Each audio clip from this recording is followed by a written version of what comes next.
Django here, and I'm bringing you a set Shifting Sands plus 2 TC build order. Very strong, very aggressive, a lot of eco, so let's get started. Before we start the video, I kind of want to apologize that I didn't upload for quite some time, but you probably can still hear it in my voice. I was very sick, even had to be hospitalized because of a lung infection. So yeah, sorry for the late upload, but now we can start. I'm quite happy back home again, and we can start with new build orders, guides and videos. So in this build order again I will be talking about villager numbers, so keep an eye on the top here. First 3 villagers will go to hunt obviously. The pharaoh should empower the granary as said. You will start with a priest and with a baboon. Both should obviously scout the map. Villager number 4, again look at the top if you don't know which number I'm talking about, goes to hunt as well. And now villager number 5 to 7 will go on to gold. So we have 3 on gold then. Before we continue with the video, I want to mention that I make detailed PDF build order guides for all my builds. You can get these build order guides completely for free. All you need to do is go down below the video, click in the description, and here you will find the link to the Discord server. Once you're on the Discord server, you will find a section that is called AOM build orders. And here you can find all the build orders in PDF completely free for download. So what are you waiting for? Get your free build order right now. With the baboon, usually I want to scout my side of the map since I'm doing Shifting Sands plus 2 TC. I want to have a clear and good vision about my side of the map. And with the priest, I'm going forward, and once I find a group of animals, I'm instantly starting to convert them, no matter what animals they are. Obviously you want to get rhinos and big animals, but the thing is, whatever you convert is good, because you can also scout the map, and the shifting sands into the opponent's base, which I'm explaining also later a little bit more in detail, is to disrupt his eco. So no matter what animals you get, it will still work. So yeah, start immediately converting, and once your animal is converted, like here, you want to also scout the map with that animal. So you can also use it for vision scouting and get even more vision onto the map.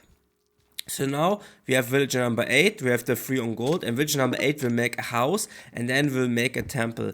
And for that you need to kind of force drop. Once the gold mine reaches 2900, you need to force drop a little bit. Number 9 to 13 can all go to hunt. So in general this build order is quite simple. So yeah, now I'm starting to scout with the converted animals, also the new ones you convert. So you have very good map scouting in this build order. Here I'm force dropping now, and now I can make the temple again. Note temple position, obviously I say this in all my guides and all my build orders. Try to make it as safe as possible. You only have 1 gold mine. You have a forest here. So my idea is obviously with houses and the temple here to completely block this off, block off the entry way into the gold mine. So opponent could only come then from here. Long way, has to pass a tower as well, which upgrades for free as Egyptians. So this will be a very safe gold mine in the end. And as you can see, I want to still put emphasis on this. Look how good my map scouting is.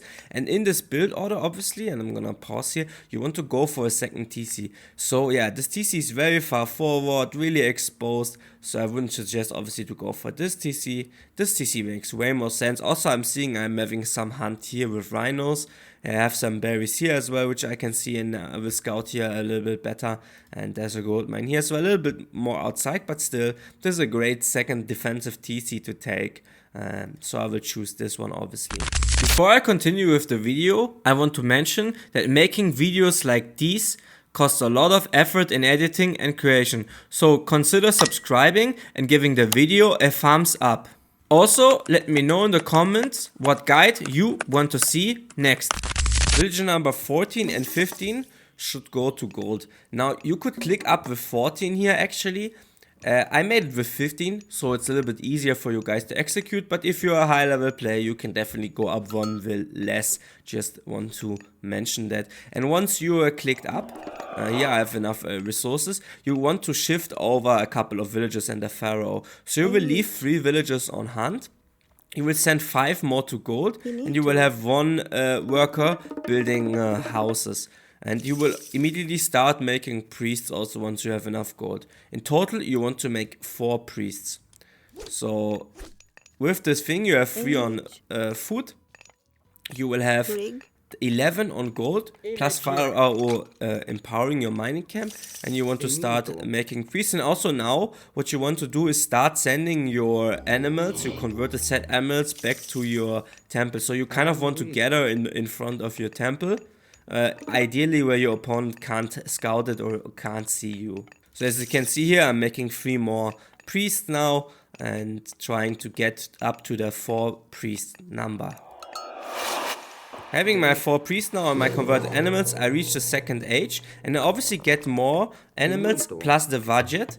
And now we're gonna use our god powers. We're gonna use vision, and we're gonna cast it on our opponent's base, and then we're gonna use shifting sands. And shifting sands allows you to use ally units and transport them basically from one point to the other. The very important thing, you need vision. That's why we cast vision on the opponent's base, and the idea is to use this force of army at the opponent's gold mine, and therefore we block off his gold. And if you block off his gold and gold production, so you want to shifting sands here right on top of his gold mine, you can't really kill citizens in this case since it's a Atlantean player, but obviously if you can kill villagers, great, but don't overforce it. You just want to idle his gold mine and gold income, and with that you block off his military production, and you force him to send all his army that he makes into his base, and therefore you can get a very free 2nd TC.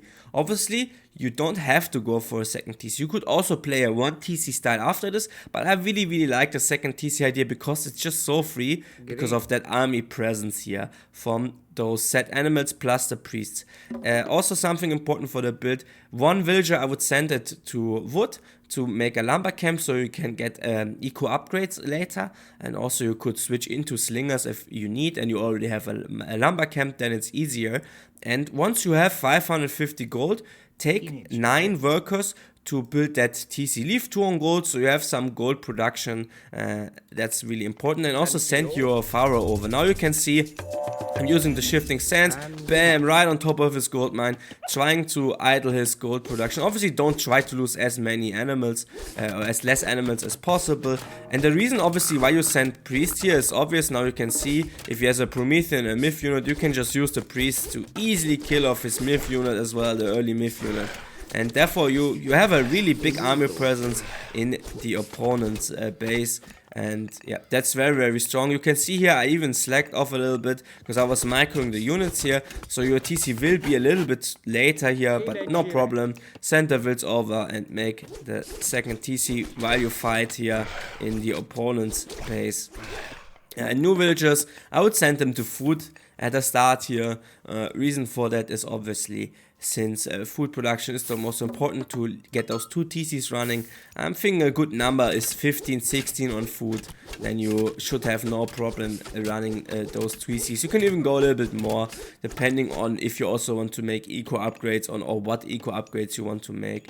And now something important with set as well, build your monument and then the barracks around it, because building barracks in the influence radius of your monument gives you a decrease on your barracks unit. Also make those stronghold units later, but we want to go for barracks units. We want to use the option we went for Petar. So Petar is at the moment really strong, and for one reason. You have the electron bullets upgrades for your slingers and also all the other good obviously upgrades in your barracks, and then later if you go through segments you have slings of the sun, and then your slingers become so potent.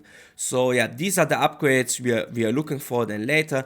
So now getting obviously the monument and the barracks, and I would suggest to go for 2 to 3 barracks if you still want to make units. Obviously you could also prioritize eco upgrades if your opponent doesn't attack you, if you know he doesn't attack you. Maybe he also went for a 2nd TC, something I'm scouting here right now. I see no 2nd TC, but if you would have went for a 2nd TC, then maybe you don't want to get barracks, you want to get eco upgrades. You could also rush fast to H3 then. This is really depending on your needs. In this case I see my opponent is not on a 2nd TC. I see he has military buildings, 3 here at least, so I'm obviously also went into 3 barracks here. But yeah, this is up to scouting and also what you see on the map, getting market and armory as well. And you can send back those set animals you used, and obviously you could just delete them, like kill them, and then you have free food here, so you don't need to switch into farms that fast. And yeah, as I said, this is basically it. This is basically for the build. Now it comes to really to adaptation and what's happening. But as you can see, a really strong position. Gold is off, 3 barracks, 2 TCs running, and you still have a nice and solid army presence. This is all when it comes to the actual build order. Now for gameplay, since I was sick, I haven't have actual gameplay, but I already played this strategy way ago, and I have a video uploaded, so I will link you the video down below in the video description. I hope you like it and you find some information there too. This is all for me. Stay fly, Django.